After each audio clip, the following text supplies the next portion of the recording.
Franklin Delano Roosevelt called the bombing of Pearl Harbor a day of infamy. I would submit to you there are 2 additional days of infamy that we need to acknowledge. August the 6th, 1945, when Hiroshima was bombed, and ultimately over 140 individuals, women, children, and the elderly, not men, because men were fighting the war. And 3 days later, you had the bombing of Nagasaki. And here, at least 70, maybe up to 80,000 individuals perished.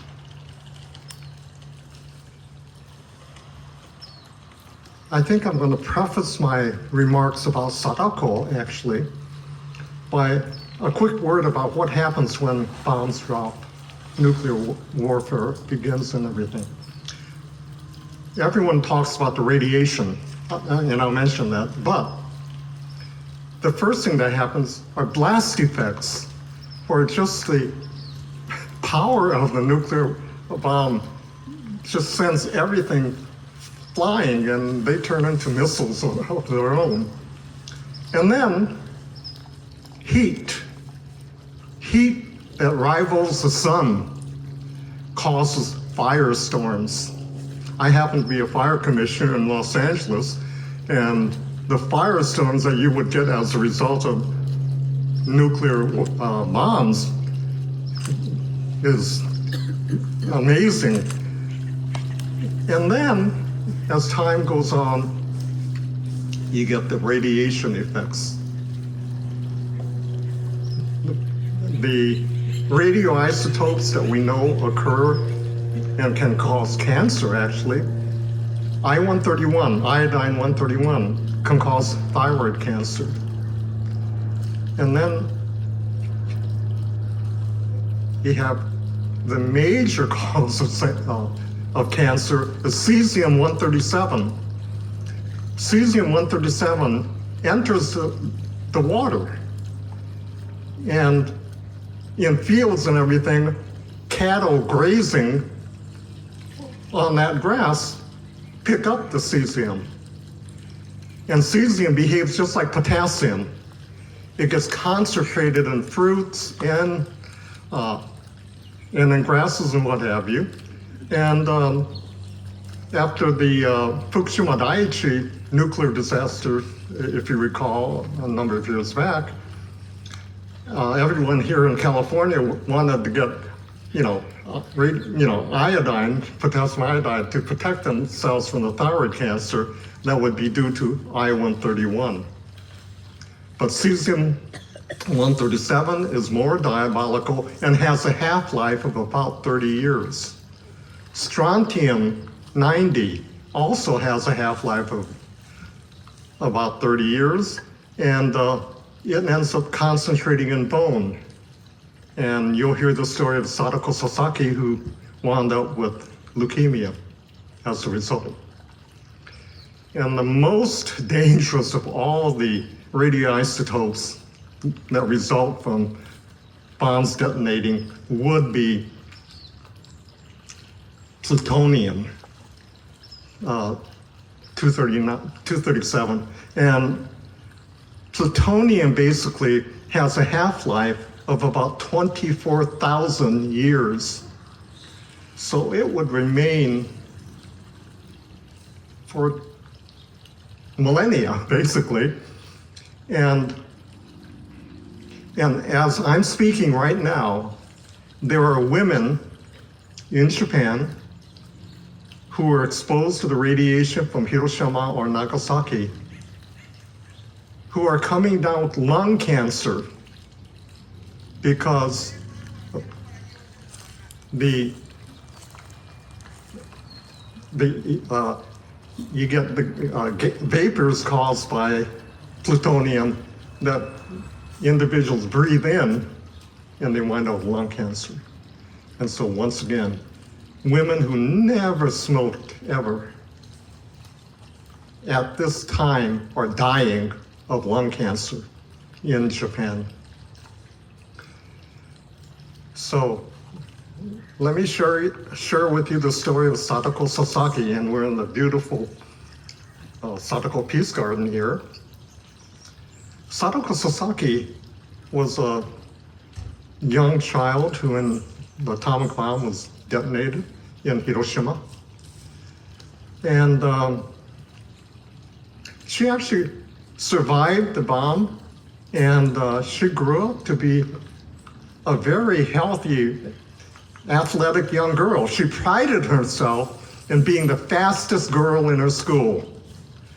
And so she tried out for the relay team for her school, along with her best friend, Shizuko Hamamoto. And both of them, they qualified, they made the team. But then Sadako collapsed.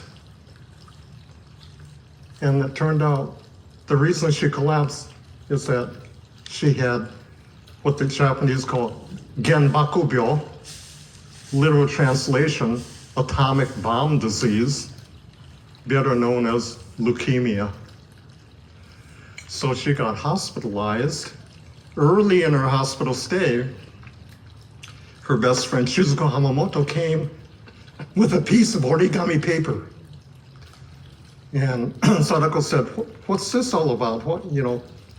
What's the origami for?" He says, "Don't you know, if you can fold 1,000 paper cranes, you can get any wish that you want."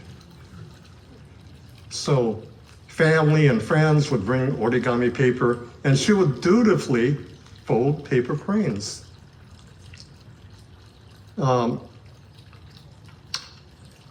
As time went on, Shizuko came by and said, What's your wish? What would you want, if you can fold 1,000 paper cranes?" And she said, "First off, to get over this stupid disease that I have, but then for you and I to win ribbons for our school with our relay team." Well, as time went on and she wasn't getting any better, when Shizuko visited Sadako, Sadako said, "I no longer, think I'm going to be able to get better and join you, with the relay team. So what I'm going to do with all the paper cranes that I've already folded, I'm going to inscribe Heiwa, literally peace in English, and I'm going to inscribe that on the wings of all these paper cranes and have them fly all over the globe, spreading peace." Depending upon, the version that you hear, she only was able to fold 644 paper cranes. But her brother, Masahiro Sasaki, says that actually she folded 1,450 paper cranes. But whatever you believe, but the point is she passed away. And so at the time of her memorial service, at the altar, there were 10,000 paper cranes that were brought in. And the city of Hiroshima, knowing about Sadako Sasaki, they erected a statue in her honor, the Sadako Sasaki Memorial Statue, which stands right in front of the Hiroshima Peace Museum. And every year on this day, there are about a dozen or more schools in Japan that have the honor of folding paper cranes, so that every August 6th, there are going to be 10,000 paper cranes adorning that statue. And that statue, the inscription on it reads, "Hear our prayer, hear our cry, peace on earth."